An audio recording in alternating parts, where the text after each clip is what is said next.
बहुत बहुत धन्यवाद हमें 500 की फैमिली तक के नंबर तक पहुंचाने के लिए। मेरा शुरुआत से ही ये मकसद था कि जो हम बिजनेस में इन्वेस्ट करते हैं, मैं प्रिफर करता हूं ऐसे बिजनेसेस जो आप फिजिकली देख सकते हैं। फर्टिलाइजर कौन सा यूज हो रहा है, क्रेन्स कौन सी किस कंपनी की यूज हो रही है। तो जब ऑल अराउंड द ग्लोब या फिर ऑल अराउंड द कंट्री से लोग आते हैं अलग अलग जगह से, तो वो अपने इनपुट्स देते हैं कि वहां पे ग्राउंड पर क्या हो रहा है। और ये इंफॉर्मेशन बहुत वैल्यूएबल होती है कंपनी स्पॉट करने के लिए।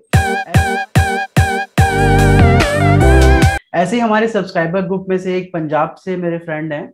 उन्होंने मेंशन किया कि वो फार्मिंग में एक कंपनी का प्रोडक्ट काफी यूज करते हैं और उनके आसपास के लोग भी यूज कर रहे हैं।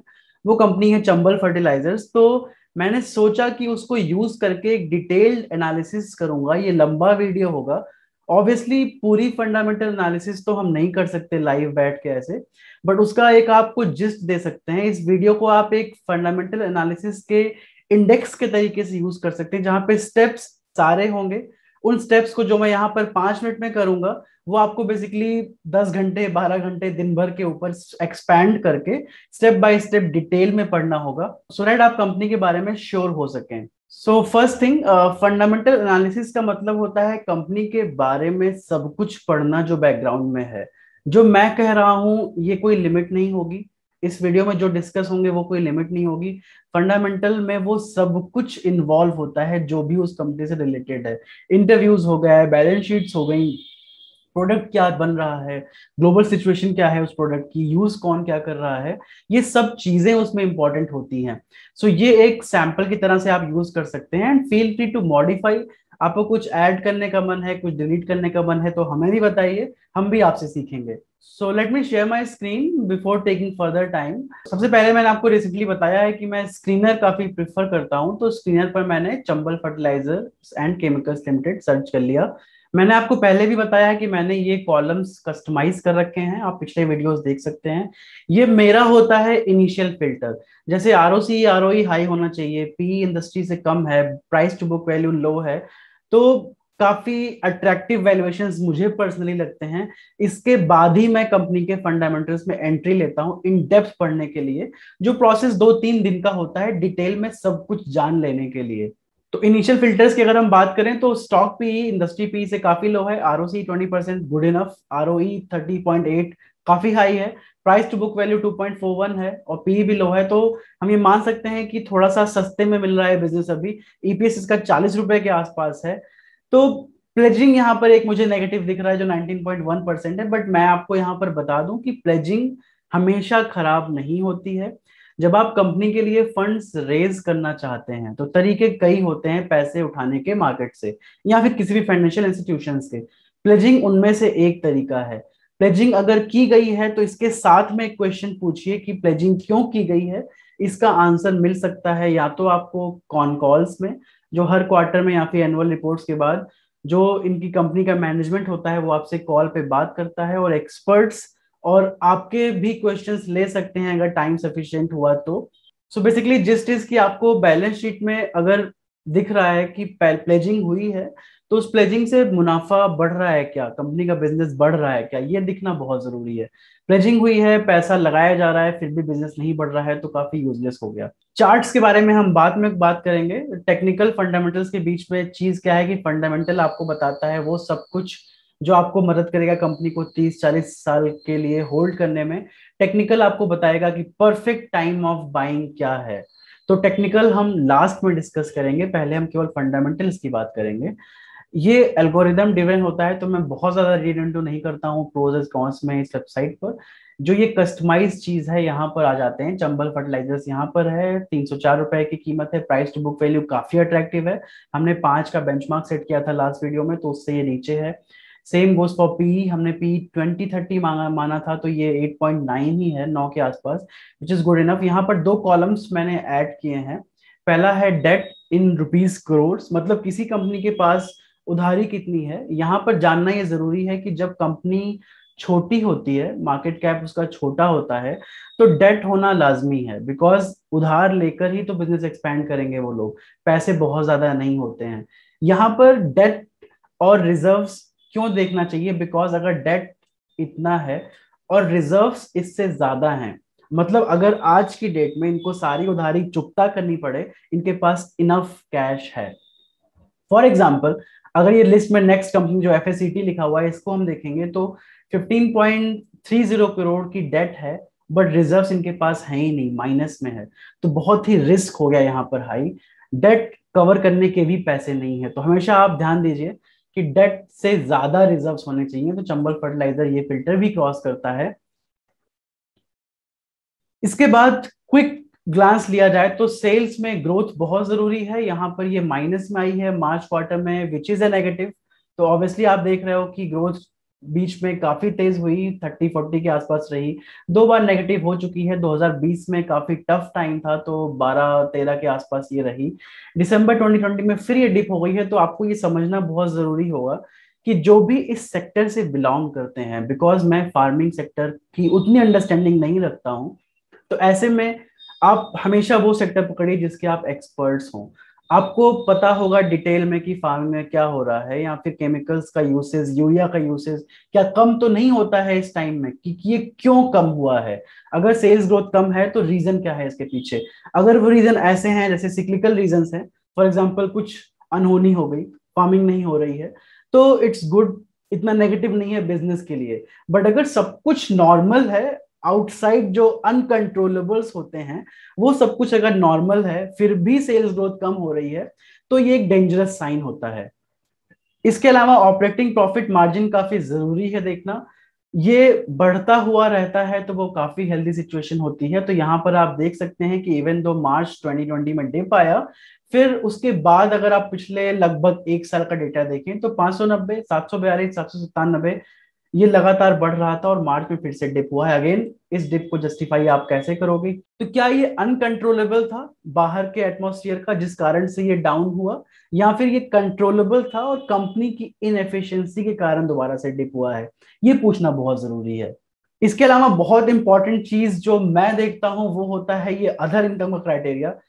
जब आप कोई बिजनेस कर रहे हैं तो मेरी ये आइडियोलॉजी रही है हमेशा से कि जो इनकम होती है वो आपके मेन कोर धंधे से आनी चाहिए, अदर इनकम नहीं होनी चाहिए। जैसे मैं अगर फोन बेचने का काम कर रहा हूं, और मान लीजिए मैं एक क्वार्टर में अपने दोस्त से 1 करोड़ उधार लेता हूं, तो ये अदर इनकम में जाती हैं ऐसी चीजें जो किसी और तरीके से आपके बिजनेस में आई हैं और उसको यूज करके आपने एक्सपेंशन किया है, या जिस तरह से भी यूज करना है किया होगा। तो ये पहले तक तो ठीक था, बट ये अदर इनकम में जो ये 343 करोड़ दिख रहा है, ये थोड़ा सा मेरे अंदर हिचकिचाहट पैदा कर रहा है कि ये क्यों है। तो अगेन, अब ये अगेन नेगेटिव नहीं है, ये आपको पता करना होगा कि अदर इनकम क्या है। इसके कारण, इसके तरीके बहुत होते हैं, सिंपल गूगल सर्च बता सकती है। और उसके अलावा कॉन कॉल्स जो होती है, मैं कई बार मेंशन कर रहा हूं, तो क्विक टेक अवे आपके लिए ये है कि इसके बारे में सेपरेट वीडियो में करूंगा। एक यूट्यूब चैनल है ट्रेंड लाइन नाम का, जिसपे मैंने पहले भी डिस्कशन किया है। ये सारी कंपनी की कॉन कॉल्स अपलोड करते हैं। यहाँ पर आपको चंबल फर्टिलाइजर्स की भी कॉन कॉल मिल जानी चाहिए जो अभी रिसेंटली हुई होगी। तो जब मैं यहाँ पर चंपल सर्च करता हूँ, देखिए Q3 Q4 इस ईयर की कॉन कॉल्स यहाँ पर हैं। कॉन कॉल्स क्या होती हैं कि रिजल्ट्स के बाद कंपनी का मैनेजमेंट बात करता है इन्वेस्टर्स से। शुरुआत में 5-7 मिनट वो बिजनेस के बारे में बताते हैं, फिर वो क्वेश्चंस लेते हैं। बड़ी कंपनियों में क्वेश्चंस पूछने वाले ज्यादातर बड़े बड़े फंड मैनेजर्स होते हैं, बट रिटेलर्स को भी मौका मिलता है। तो आप कॉल सुनिए, स्पेसिफिक आप वो बटन्स जब प्रेस करेंगे तो आप भी एक क्यू में आ जाएंगे क्वेश्चन पूछने की, और आप ये क्वेश्चन पूछ सकते हैं। अगर आप नहीं भी पूछ पाए तो ये जेनरिक से क्वेश्चन आपके बिहाफ पे कोई ना कोई पूछ जरूर लेगा। इसके एग्जांपल के लिए लेट से एक छोटी सी रिकॉर्डिंग मैं अभी प्ले करूंगा, उसको आप सुनिए। I will just stay here, मैं वीडियो में यहाँ पर स्टे करूंगा और ऑडियो प्ले होगा उस कॉन कॉल का। So let's hear it out. Sir, on this DAP import side, just want to get some sense. About couple of years back, I mean DAP price went up and lot of people imported and DAP, and then all of a sudden, I mean after say 2-3 quarters, I mean price dip and people are sitting on the inventory or already booked, I mean, or inventory in the pipeline, transship had to bear a large amount of loss. Now again this DAP prices all of a sudden in last 3-4 months has shoot up. So how do we one really view and what is our risk mitigation strategies in place? Thank you, Bharat, for that question. So we have a very strong internal mechanism of tracking what's happening in the global markets where DAP is being consumed. We keep a very close eye on how what's happening on the big suppliers, what's happening on the demand, for example, in the US, in Brazil, in other parts of the world which are consuming DAP. We are also very careful about not, booking material too much in advance, right?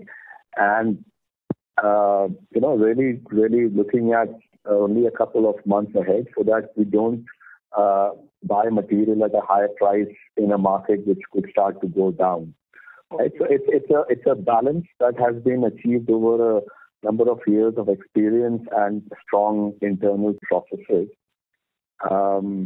which is why, at any point of time, for example, even currently, we're not sitting on any high levels of stock. At the same time, we are getting enough supplies to meet our, sales and volume targets that we have, but we are very careful about building up stock in this kind of a situation. So I hope आपको एक idea मिल गया हो कि con calls function कैसे करती हैं। Con calls जिस time पे हो रही हैं आप नहीं सुन पाए तो यहाँ पर आप रिकॉर्डेड सुन सकते हैं जिस भी कंपनी की आप चाहें तो। इस पे मैं एक सेपरेट वीडियो करूंगा कि कॉन कॉल्स कैसे एक्सट्रैक्ट करके सुन सकते हैं आप। तो इस क्वेश्चन का आंसर फाइंड करने के लिए आप कॉन कॉल्स पे जा सकते हैं। अब इसके अलावा इंटरेस्ट इन्होंने कितना कमाया, डिप्रिसिएशन क्या होता है, कोई मशीन जब आप खरीदते हैं, जैसे मैंने अगर आज एक लैपटॉप खरीदा अपने बिजनेस के लिए, इसकी कीमत आज 40,000 रुपए है, तो बिजनेस के टर्म में इस लैपटॉप की वैल्यू टाइम बाय टाइम गिरती जाएगी। अगर ये आज 40,000 का है, अगले साल इसकी कीमत मान लीजिए बचेगी 25,000 30,000।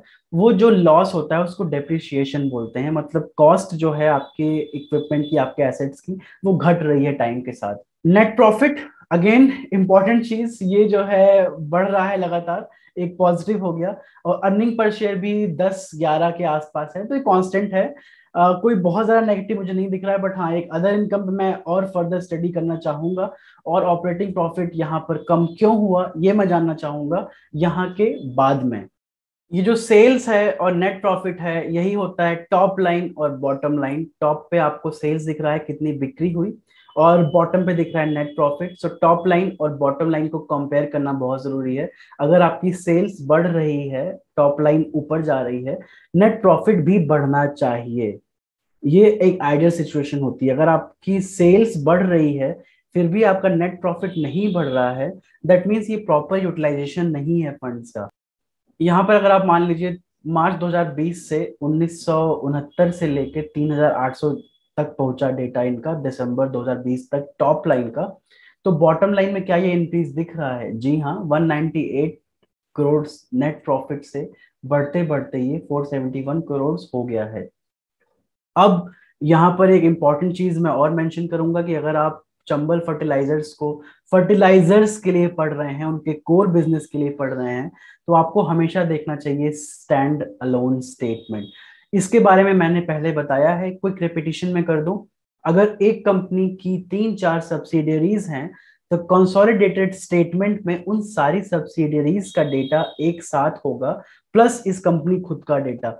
स्टैंड अलोन आप देखेंगे तो चंबल फर्टिलाइजर्स में जो इनका कोर बिजनेस है फर्टिलाइजर का, उसका जो डेटा है, उसकी जो बैलेंस शीट है वो दिखेगी। तो मैंने स्टैंड अलोन पे जब क्लिक कर दिया तो अभी जो ये डेटा है ये केवल और केवल चंबल फर्टिलाइजर्स का है, इनके कोर बिजनेस से। Again profit and loss statement पे हम आ गए। आपको यहाँ पे भी टॉप लाइन बॉटम लाइन देखनी है, दोनों साथ में बढ़ती हुई होनी चाहिए। अर्निंग पर शेयर काफी इंक्रीजिंग ऑर्डर में है, काफी इंप्रेसिव है 32 का। डिविडेंड पे आउट भी काफी इंप्रेसिव लग रहा है अभी तक। Again I will stop here, take a pause, and recommendation नहीं है। इस तरीके को देख के आप सीखिए कि किसी भी कंपनी को आप रिकॉग्नाइज कैसे कर सकते हैं। तो डेटा आपने यहाँ पर देख लिया। शेयर कैपिटल की बात मैं करूं तो शेयर कैपिटल क्या होता है कि कितने शेयर्स कंपनी ने रिलीज किए हैं। लेमन टर्म से बताऊं, ये कांस्टेंट है तो बहुत अच्छा है। अगर शेयर कैपिटल घट रही है मतलब कंपनी या तो मार्केट से शेयर बाई बैक कर रही है, वो भी ओके है, हेल्दी सिचुएशन है, नॉट वेरी बैड। बट अगर शेयर कैपिटल बढ़ रही है, ज्यादा शेयर्स इश्यू होते जा रहे हैं, stay away from the company. मैं बिगिनर्स की बात कर रहा हूं, अगर शेयर कैपिटल बढ़ रही है, एक बहुत बड़ा नेगेटिव है, उसको रेड फ्लैग आप कर दीजिए। इनका कांस्टेंट रहा है, which is well and good. Reserves हम पहले देख चुके हैं, बोरोइंग इनकी कम हुई है। मैं यहाँ थोड़ा क्विकली जाऊंगा बिकॉज बहुत सारा टाइम मैं नहीं लूंगा कि आप वीडियो में ही सो जाएं। एक तरीका ही हो गया कि आप शीट सारी पढ़िए, ध्यान से टॉप लाइन देखिए, ध्यान से बॉटम लाइन देखिए, अदर इनकम कम से कम होनी चाहिए। अब again very important part, cash flows. Company अगर है कोई, मान लीजिए मैंने एक बिजनेस किया, सामान बेचा, और उस सामान को जब मैंने बेचा तो पैसे मुझे तुरंत नहीं मिले, पॉकेट में मेरे कैश नहीं आया, मैं एक्सपेंशन नहीं कर पाऊंगा। बिजनेस बढ़ाने के लिए बहुत जरूरी है हाथ में कैश होना। तो यहाँ पर इन तीनों में से इन्वेस्टिंग एक्टिविटी क्या होगा, कि कंपनी कहीं पैसा इन्वेस्ट कर रही है, इंटरेस्ट कमा रही है। मैं पर्सनली इसमें बहुत इंटरेस्ट नहीं लेता। सेम फॉर फाइनेंसिंग, कंपनी ने कहीं पर इन्वेस्ट किया, किसी चीज को फाइनेंस किया, वहां से क्या कमाया, इसमें मैं बहुत ज्यादा इंटरेस्ट नहीं लेता हूँ, अनलेस लॉस ना हो रहा हो। जहां ये फाइनेंसिंग कर रहे हैं वहां से इनको लॉस हो रहा है, आपको ये दिख रहा है। कैश फ्रॉम ऑपरेटिंग एक्टिविटी, जो इनका कोर धंधा है, उससे इनका क्या प्रॉफिट हो रहा है, ये मुझे इंप्रेसिव लग रहा है। बिकॉज ये नेगेटिव में गया था 2019 में, मार्च 2020 में ये पॉजिटिव आया, और 2021 में तो ये अभी तक का हाईएस्ट मुझे दिख रहा है इनकी बैलेंस शीट में। तो कैश काफी ज्यादा है इनके पास, अभी 6,951 नंबर यहाँ पर दिख रही है। अब मैंने बोला कि कैश फ्रॉम फाइनेंसिंग एक्टिविटीज यहाँ पर नेगेटिव में है, मतलब ये लॉस में जा रहे हैं। ये क्यों जा रहे हैं, इसको एक्सपैंड करके एक लुक ले लीजिए। बहुत बड़ा नेगेटिव नहीं है, बट ये कंपनी आप पढ़ रहे हो, मतलब आप इस कंपनी का हिस्सा बनना चाहते हो, मालिक बनना चाहते हो एक तरीके से बिजनेस टर्म्स में, तो आपको जानना बहुत जरूरी है कि एकदम कोर में क्या हो रहा है। तो आप देख सकते हो रिपेमेंट ऑफ बोरोइंग्स भी नेगेटिव है। नेगेटिव का मतलब क्या है कि टर्म का नाम है रिपेमेंट ऑफ बोरोइंग्स, मतलब आप जो पैसा दे रहे हो उधार चुकता करने के लिए, तो ये आप लॉजिकली सोचो पॉजिटिव में होना चाहिए। रिपेमेंट ऑफ बोरोइंग्स नेगेटिव है, मतलब इन्होंने शायद और पैसे लिए हैं, तभी ये नेगेटिव में नंबर बढ़ता जा रहा है। डेटर डेज का मतलब है कि कंपनी कोई सामान जब बेचती है तो कितने दिनों में उनको उस चीज का कैश वापस आ रहा है। अगेन मैंने बोला कि कैश जेब में होना बहुत जरूरी है। तो जब ये डेप्टर डेज कम हो रहे होते हैं तो बहुत हेल्दी चीज है, मतलब कैश फ्लो चल रहा है, सामान बेच रहे हैं, पैसे आ रहे हैं, वो कम टाइम में आए, जितना जल्दी आए उतना अच्छा है बिजनेस के लिए। तो 166 डेज से घट कर 34 डेज हो गया है एक साल में, which is very impressive. Inventory turnover ratio क्या होता है कि कंपनी कितनी सेल्स कर रही है डिवाइडेड बाय एवरेज इन्वेंट्री क्या है कंपनी की उस टाइम फ्रेम में। एवरेज इन्वेंट्री का मतलब है कि कितना स्टोर स्टॉक का उन्होंने रखा हुआ है। अब ये बहुत टेक्निकल नहीं जाएंगे, मैं आपको बोलूंगा कि ये रेशियो जो है आप डीपली समझो कि सेल्स डिवाइडेड बाय इन्वेंट्री कितना है, स्टॉक में सामान है कि नहीं। अब इस रेशियो को अच्छा कब माना जाता है, अगर आप लॉजिकली सोचोगे तो। और पर्सनली मैं इन्वेंट्री टर्नओवर रेशियो को 5 से 10 के बीच में प्रिफर करता हूं होना। इसके अलावा अब शेयर होल्डर आ गई, प्रमोटर्स कितना होल्ड करते हैं। आपने देखा कि शुरुआत में 58-59% के आसपास था, सितंबर 2020 में ये बढ़ा, दिसंबर 2020 में थोड़ा सा और बढ़ा। तो विच is a very big positive कि प्रमोटर्स का कंपनी में ट्रस्ट है, और प्रमोटर होल्डिंग कम नहीं हुई है रिसेंट टाइम्स में भी। मार्च 2021 से लेके जून के बीच में भी ये कम नहीं हुई है, which is a very positive sign. अब एफआईआई फॉरेन इंस्टीट्यूशनल इन्वेस्टर्स की बात अगर हम करें, तो मैंने रिसेंटली आपको बताया है कि इनका इंटरेस्ट अगर आ रहा है, मतलब कंपनी में ये कुछ देख रहे हैं, इन्वेस्ट करना चाह रहे हैं। बट रिसेंट न्यूज के बाद आई वुड सजेस्ट यू कि केवल एफआईआई का स्टेक बढ़ना पॉजिटिव तरीके से मत लीजिए। इस पे आप क्लिक करिए, देखिए ये एफआईआई कौन से हैं। तो यहाँ पर आप देखोगे कि जो एमआईटी दिखा रहा है, मैसाचुसेट्स इंस्टीट्यूट ऑफ टेक्नोलॉजी ही दिखा रहा है, जो 1.21% होल्डिंग लेके बैठे हुए हैं दिसंबर 2019 से। बट ये जो इंक्रीज हुआ है ये एफआईआई में मौजूद नहीं है स्क्रीनर के पास डेटा कि ये कौन एफआईआई है जिसने स्टेक बढ़ाया है रिसेंटली, बिकॉज इनका तो वेरी नहीं किया है, तो वो कौन सा है वो यहाँ पर अवेलेबल नहीं है। सो आपको ये बैलेंस शीट में जाके डिटेल में चेक करना होगा कि कौन से एफआईआई ने पैसा लगाया है, या फिर ये बीएसई एनआईसी की वेबसाइट पर भी खोजना पड़ेगा कि कौन सा एफआईआई है जो इसमें इन्वेस्टमेंट कर रहा है। और यहाँ पर आपको जो भी एफआईआई दिखेगा, अगर आपको देखना है कि वो और कहाँ पैसे लगा रहा है तो राइट क्लिक करके आप अलग टैब में ओपन कर लीजिए, तो इन्होंने और कहाँ कहाँ पैसे लगाए हैं, बढ़ाए हैं, घटाए हैं, वो आपको यहाँ पर दिख जाएगा। ये एक एडिशनल इन्फो हो गई सेम एनालिसिस के वीडियो में। इसके अलावा डीआईआईज की होल्डिंग थोड़ी सी कम हुई है। ये होता है, एफआईआईज डीआईआईज के बीच में एक बैलेंसिंग चलती रही होती है। जब एफआईआईज बेच के जाते हैं, डीआईआईज खरीदते हैं। एफआईआईज जब खरीदते हैं तो वो किससे खरीदेंगे? डीआईआईज से ही खरीदते हैं more often than not, because बड़े प्लेयर्स यही होते हैं। इनको चाहिए होते हैं करोड़ों में शेयर्स, या करोड़ों में बेचना होता है। ना हम उतने खरीद सकते हैं, ना हम उतने बेच सकते हैं। तो डीलिंग एफआईआईज और डीआईआईज के बीच में ही होती है। फिर भी आप यहाँ पर देख सकते हैं कि किसने किसने यहाँ पर इन्वेस्ट कर रखा है। ये फंड हाउसेज हैं। एलआईसी था, अब नहीं है। इन्वेस्टेड इसमें एचडीएफसी, एएमसी है, एलएनटी है। इस तरह से आप पब्लिक शेयर होल्डिंग भी देख सकते हैं, बढ़ी है या घटी है। अदर्स भी देख सकते हैं। तो यहाँ पर आप मानो कि एफआईआईज का डेटा काफी इंपॉर्टेंट होता है, यहाँ पर मौजूद नहीं है। तो कोशिश करेंगे खोजने की कि एफआईआई किसने इन्वेस्ट किया हुआ है। इस डेटा को क्रॉस चेक करने के लिए मैं मनी कंट्रोल पे आया। यहाँ पर मैंने चंबल फर्टिलाइजर्स सर्च किया टॉप पर, और एकदम नीचे जब आप आएंगे तो शेयर होल्डिंग पे जब मैं आया तो एफआईआईज में मैं अगेन यहाँ पर जब क्लिक करता हूँ तो यहाँ पर भी अवेलेबल नहीं है एमआईटी के अलावा कि दूसरा ये एफआईआई कौन सा है। तो बहुत ज़्यादा पॉजिटिव होने की ज़रूरत नहीं है, बिकॉज इवन दो एमआईटी ने इन्वेस्ट किया हुआ है, बट इसके अलावा दूसरा एफआईआई कौन है वो जानना बहुत ज़रूरी है। फॉर इंस्टेंस, यहाँ पर कोई नाम अगर हमें दिखता, उस नाम को हम गूगल कर सकते थे। फंड हाउस की वेबसाइट क्या है, फंड हाउस कितना लीगल है, ये बहुत जरूरी है। बिकॉज एज रिटेलर्स हमें बहुत ज्यादा कॉशियस होना चाहिए कंपनी पढ़ते टाइम। तो अगर एफआईआई की होल्डिंग बढ़ी है तो वो कौन से एफआईआई हैं, तो आप इन डेप्थ जाओ, गूगल करो। बीएससी पे मैंने खोजने की कोशिश की, मुझे नहीं मिला। मैं लाइव करने की कोशिश कर रहा हूँ यहाँ पर, मनी कंट्रोल पर भी मुझे नहीं मिला। बट आपको अगर ये मिलता है तो please share with us, and आप बाकी लोग को भी बताइए कि कैसे आपने खोज के निकाला। ये हो गई स्क्रीनर तक की बात। तो इतना टाइम निकल गया आपको स्क्रीनर फिल्टर में। उसके बाद मैं कंपनी की वेबसाइट हमेशा सर्च करता हूँ। वेबसाइट पर आप जाएंगे तो आप देखेंगे कि ये क्या क्या करते हैं। आर बिजनेस में एग्री बिजनेस है, सब्सिडरी है, जॉइंट वेंचर्स हैं।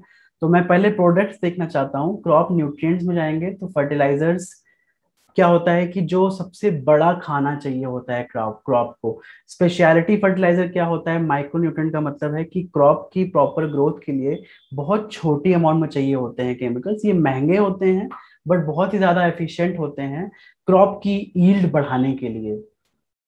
तो जैसा मैंने आपको पहले बताया था कि बहुत इंपॉर्टेंट है उस सेक्टर में रहना जिसके बारे में आप नॉलेज रखते हैं। तो लेट्स ट्राई समथिंग। यहाँ पे हम फर्टिलाइजर मेजर न्यूट्रिएंट्स वाले में ट्राई करते हैं पहले क्या क्या ये बनाते हैं। तो मुझे सबसे इंटरेस्टिंग क्या लगा, जो उत्तम नीम यूरिया है, इसके बारे में आपको मैं डिटेल बताऊं तो आप जानते होंगे कि ऑर्गेनिक फार्मिंग की तरफ फोकस बढ़ रहा है। केमिकल्स लोग अवॉइड करना चाहते हैं। यूरिया भी कोई बहुत यूजफुल केमिकल नहीं है अगर ये क्रॉप से निकल के नदियों वगैरह में चला जाए तो उत्तम नीम यूरिया में क्या होता है कि यूरिया को नीम से कोट कर दिया जाता है। जब यूरिया की नीम से कोटिंग हो गई तो जो यूरिया है वो इस चीज से धीरे धीरे बाहर निकलता है। तो सॉइल में एक्सेस नहीं होता है इसका, और सॉइल को टाइम मिल जाता है इसको प्रॉपरली एब्जॉर्व करने के लिए, और प्लांट की ग्रोथ को इंक्रीज करने के लिए। अगर ये नीम की कोटिंग नहीं होती है तो यूरिया अचानक से मिट्टी में ढेर सारा आता है, और वो जो फिर एक्सेस होता है वो पानी वगैरह से बह के और जगह जाके पॉल्यूशन कर सकता है। तो ये नीम यूरिया काफी इंटरेस्टिंग प्रोडक्ट है in terms of eco friendly होना, ऑर्गेनिक फार्मिंग को लेकर। तो जो हमारे ऑडियंस में इस फार्मिंग फील्ड से जुड़े हैं वो और लाइट इस पे डाल सकते हैं, and we can have a discussion on it some time. उसी तरीके से डीएपी बहुत इंपॉर्टेंट केमिकल होता है क्रॉप्स में, डाई अमोनियम फॉस्फेट। ये सारे जो हमारे फार्मिंग बैकग्राउंड के हैं वो जानते होंगे, इसका प्राइस फ्लक्चुएट बहुत ज्यादा करता है। तो फ्यूचर किसी को नहीं पता ये कब महंगा होता है कब सस्ता होता है। तो कंपनी के फाइनेंशियल्स मजबूत होना इस सेक्टर में बहुत जरूरी है। अगर कंपनी केवल डीएपी बना रही होती, अगेन थिंकिंग आप मॉड्यूलेट करिए, अगर केवल डीएपी बना रही होती तो आपको पता होना चाहिए कि डीएपी के प्राइसेस बहुत फ्लक्चुएट होते हैं।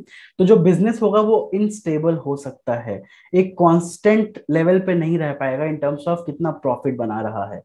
इसके अलावा फाइनेंशियल्स के बियॉन्ड कंपनी क्या क्या कर रही है, तो फार्मर सर्विसेज में एक उत्तम बंधन नाम का है यहाँ पर एक मैं आपको लीक से हटकर भी इंफॉर्मेशन शेयर करना चाहूंगा, जो मेरा थॉट प्रोसेस है।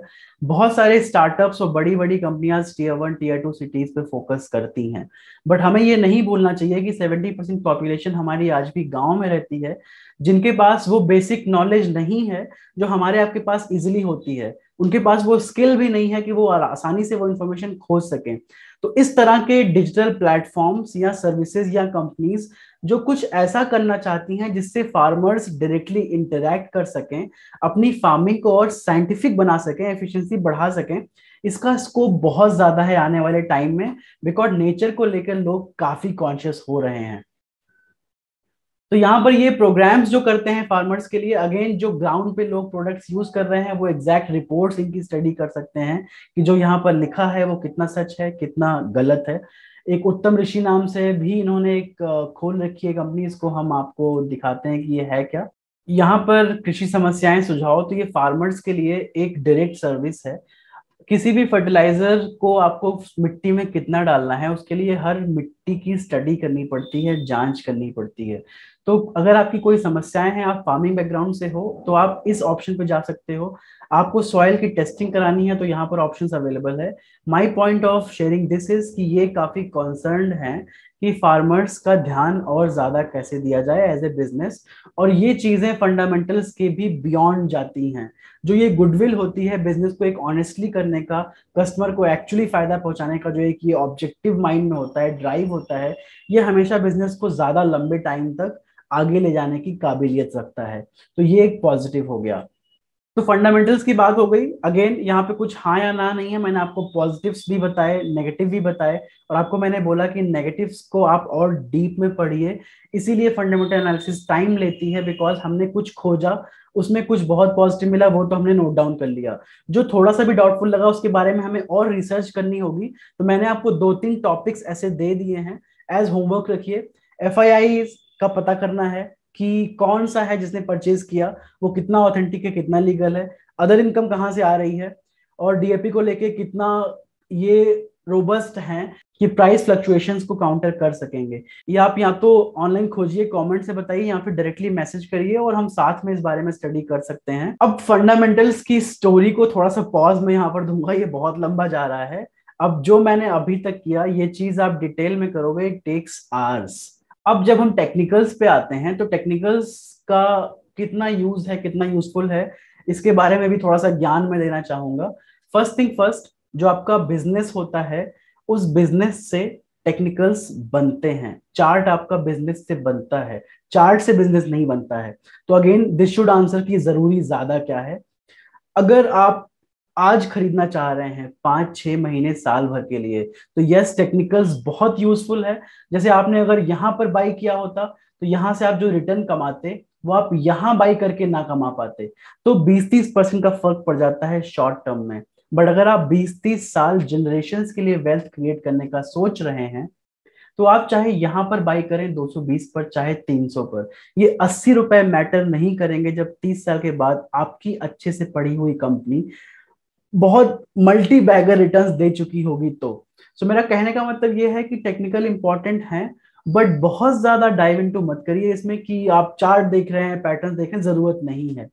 बेसिक आप पैटर्न देखिए। अगर चंबल में बिना फंडामेंटल पढ़े टेक्निकल की बात केवल करूं, तो जिस तरह का पैटर्न ये दिख रहा है, यहाँ पर ब्रेकआउट हुआ और फिर इस जोन में ये रुका हुआ है काफी टाइम से। जैसे ये जोन में अगर यहाँ पे ड्रॉ करूंगा, इन लेवल्स के बीच में ये रुका हुआ है कुछ टाइम से, तो हम कह सकते हैं कि कांस्टेंट चार्ट चल रहा है, कंसोलिडेशन चल रहा है।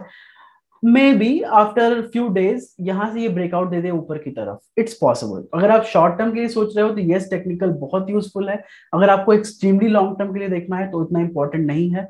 आप इग्नोर तो मत करो, बट आप थोड़ा सा फंडामेंटल फोकस ज्यादा कर सकते हो।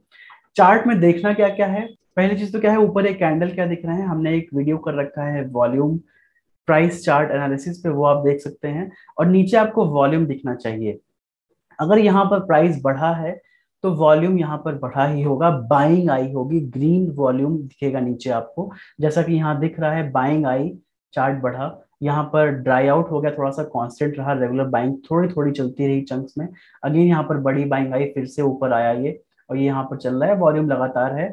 यहाँ से ड्राई आउट हो गया, बट आई थिंक जैसा पैटर्न यहाँ पर दिख रहा है टेक्निकल्स के आधार पर, शायद बहुत ही जल्दी एक और ब्रेकआउट यहाँ से ऊपर की तरफ देखने को मिलेगा। ये मैं केवल शॉर्ट टर्म की बात कर रहा हूँ, रिकमेंडेशन नहीं है, स्टडी का ऑब्जेक्टिव है यहाँ पर। टेक्निकल्स की इंपॉर्टेंस के लिए सबसे इंपॉर्टेंट पॉइंट एक और है कि जैसा कि आप जानते हैं कि इंडिया में बहुत से इश्यूज आते हैं, नामी गिरामी कंपनियां गिर गई कुछ न्यूज आने के बाद, ये पिछले कुछ सालों में हुआ है। तो इससे ये भी सिग्नल्स मिलते हैं कि फंडामेंटल्स को मैनिपुलेट करना थोड़ा सा आसान है। टेक्निकल्स में आपको हिडन इंफॉर्मेशन देखना अगर आ गया, तो टेक्निकल से आप वो छुपी हुई इंफॉर्मेशन जो फंडामेंटल्स में शायद छुप रही हो, टेक्निकल्स में आप जल्दी एक्सपोज करा के देख सकते हैं। फॉर एग्जाम्पल, अगर चार्ट ऊपर बढ़ रहा है, वॉल्यूम नहीं आ रहा है, वो बहुत हेल्दी साइन नहीं है। चार्ट ऊपर बढ़ रहा है, हमेशा ये वॉल्यूम के सपोर्ट में रहना चाहिए, वॉल्यूम होना चाहिए। So I take a break here. काफी लंबी स्टडी हो गई इस बारे में, तो पहला फंडामेंटल का डिटेल हो गया, फिर टेक्निकल का हो गया। तो ये वीडियो काफी लंबा हो गया। आप आई होप इससे काफी कुछ सीखे हो और आपको बेटर एक आइडिया लगा हो कि किस फ्लो चार्ट में आप पढ़ सकते हैं। सो आज के लिए होमवर्क आपके हैं, जो क्वेश्चंस मैंने पूछे, find the answers to them. आप इधर कमेंट में लिख सकते हो या फिर मुझे आप मैसेज कर सकते हो व्हाट्सएप पर, जो नंबर मैंने दिया हुआ है इस वीडियो में भी। और let's see how it goes. Company जाके परचेज मत कर लीजिए, कल साथ में पढ़ते हैं। एंड इस तरीके से ही फर्टिलाइजर के अलावा भी आप जिस भी सेक्टर में इन्वॉल्व हैं, अगर कुछ ग्राउंड की इंफॉर्मेशन रहती है तो आप दे सकते हो। जिस लोकेशन पे मैं हूँ यहाँ से मैं शेयर कर सकता हूँ, जिस लोकेशन पर आप हो वहां से आप शेयर कर सकते हो। और जो ये एक ज्वाइंटली हम पढ़ेंगे, जो ग्राउंड में इंफॉर्मेशन होती है, ये फंडामेंटल और टेक्निकल के भी बियॉन्ड जाती है टू जज the growth of the business. I will close there this video and stay tuned. Have a great day ahead and I hope you have a fruitful journey towards investment. Thank you so much.